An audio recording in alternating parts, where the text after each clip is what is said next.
The 1920s was a time of great economic prosperity. With jobs and money plentiful, this was a happy time. But on October 29, 1929, the stock market had the worst day ever recorded, with 16.4 million shares traded and $15 billion lost. This event will be forever known as the Great Stock Market Crash. The Roaring Twenties was over.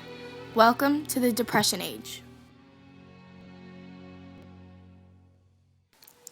Schools were some of the hardest hit during the Depression. Many schools lacked proper fundings due to a lack of taxpayers. All schools had to make sacrifices.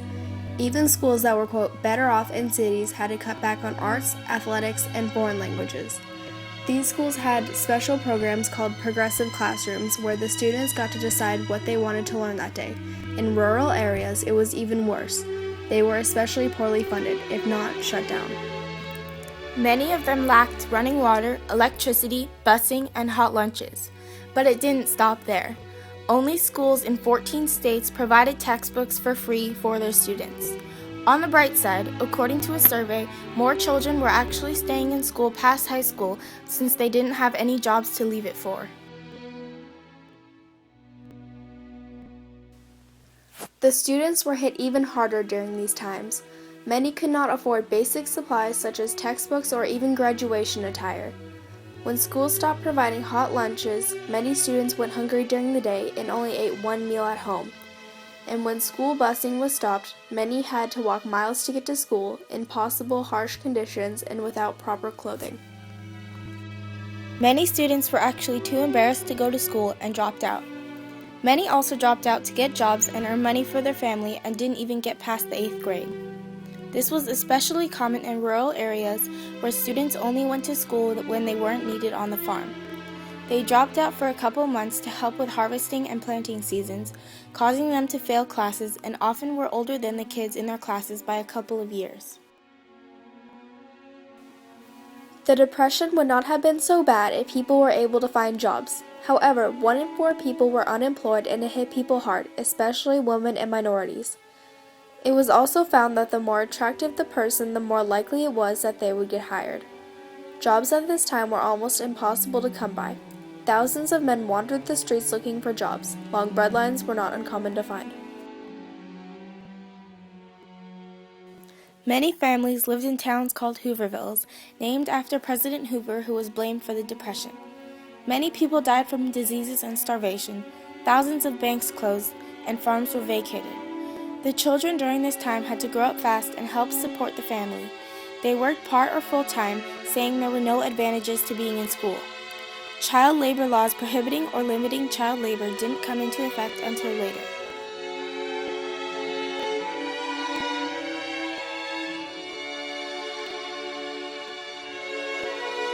In the meantime, a 1930 census shows that 2.25 million boys and girls between the ages of 10 and 18 worked in mines, factories, and farms. It also showed that thousands under the age of 10 worked on farms, home workshops, and as street peddlers. Children often replaced adults because they worked for less money, so it was not uncommon that a child's wages might make up an entire family's income. It was said that 80% of 18-year-old dropouts could not find jobs. Some children couldn't even bear to come home and disappoint their parents with news of no job.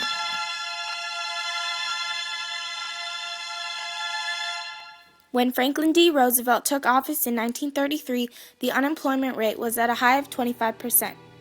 The people sought help from the president and the first lady by sending in letters.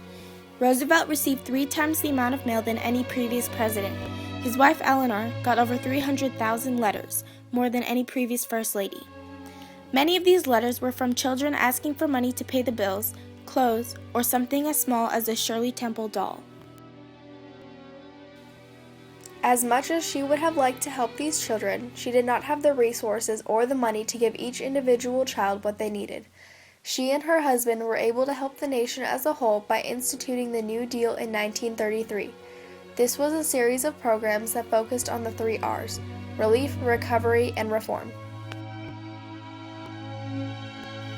The Civilian Conservation Corps, or CCC, was a plan based on Roosevelt's love for nature. The CCC sent about 25,000 young men between the ages of 18 and 25 to do construction and conservation work. These boys were given free housing and were paid $30 a month. They kept $5 of their salary, and the rest was sent home to their poor families. The Agriculture Adjustment Act was created to help farmers by controlling the amount of crops they grew. Thus, the prices of these crops increased. One of Roosevelt's most famous New Deal agencies was the National Recovery Administration, or NRA.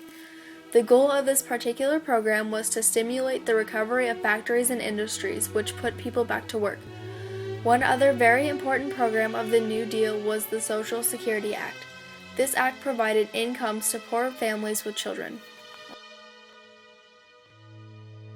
This Social Security measure gives at least some protection to 50 million of our citizens who will reap direct benefits through unemployment compensation, through old age pensions, and through increased services for the protection of children and the prevention of ill health. Although the New Deal reduced the unemployment rate significantly, from 25% to about 15%, it was not able to reduce unemployment further. With the United States entering World War II in 1941, many jobs were created.